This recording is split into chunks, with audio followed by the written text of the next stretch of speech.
Hey everybody, welcome back to the channel. Spring is here and we're going to be doing some backhoe or hoe operation on the channel today. So I've been asked quite a few times on the channel, how did you learn to use the actual machine? Like, do you just play with it or whatever? So nothing I tell you here today will ever replace experience. So the only reason why I think I'm proficient at this is experience and usage. So for the past 15 years or so, I've been using this machine for various jobs, both the bucket on the front and the hoe on the back. And I have just become good at it, I suppose. So let's cut this intro very short and let's jump over there and I'll show you guys how to operate. We'll start off with the bucket on the front. I'm going to use the snow pile because I really don't have any dirt and I'd like to see this push back a little bit. So let's go.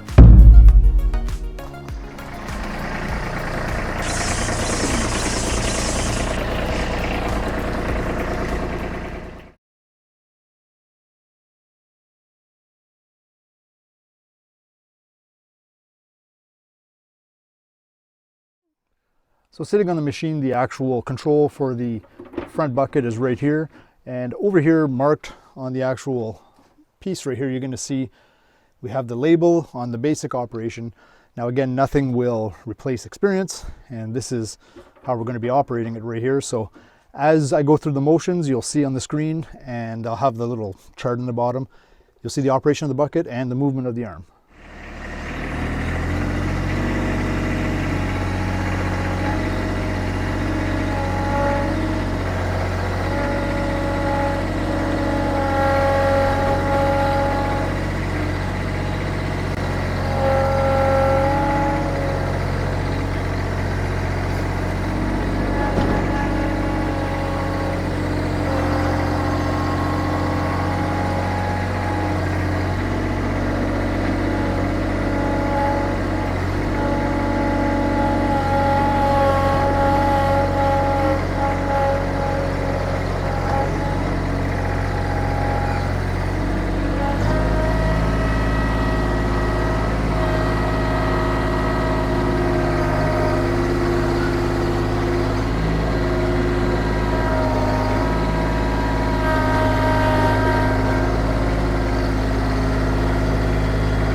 All right, so there you see where we push some of the snow back using very small inputs. But the RPM, I'm not running it very, very high. I'm running it around 2,000 RPM, just to slow down the controls. So you got to remember, the faster the engine speed is, the more sensitive or the more fast the actual controls are, and sometimes it can be a little bit of a pain. Now you'll also notice that I'm not just relying on the bucket to move the snow, you're also moving forward and backwards, and that plays a really, really big part in pushing and all that kind of stuff. So it is a coordination, but with this video hopefully you'll be able to practice. I mean, practice in a sand pile, super easy. You come in, you're going to be giving it some forward motion, you're going to be scooping and pushing and, you know, that kind of good stuff. So let's flip the machine around and I'll put the hoe facing this way, drop the riggers. Again, I am not a professional person here. You guys are going to be responsible for your own safety after reading the disclaimer at the front. Always wear your seatbelt. The seatbelt's broken in mine. Unfortunately, I'm going to get that fixed very soon. Always wear your seatbelt when you're operating, and make sure that you understand how the riggers are supposed to work and all that kind of stuff. So I'm going to get over there. I'm going to flip this machine around.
So there you are, everybody. Basic operation of a backhoe, front loader and the rear hoe. I hope this was helpful. Remember, the safety is always paramount, and again, nothing will take the place of actual experience. So I'm experienced just from using it for personal use, right? And I just need to make sure that everybody is safe. So when you're using the hoe on the back, make sure you're using your park brake. Don't forget to take it off. Make sure you're wearing your seatbelt, that your riggers are rigged properly, they're down, and just be safe out there. Have fun. It's not a scary process. It's not a scary machine. A machine like this is more useful than you could ever imagine if you live on a rural property like we do. You can save tens of thousands of dollars on the work that you do. So hope you guys enjoyed this. I'm going to finish moving the snow pile back and enjoy.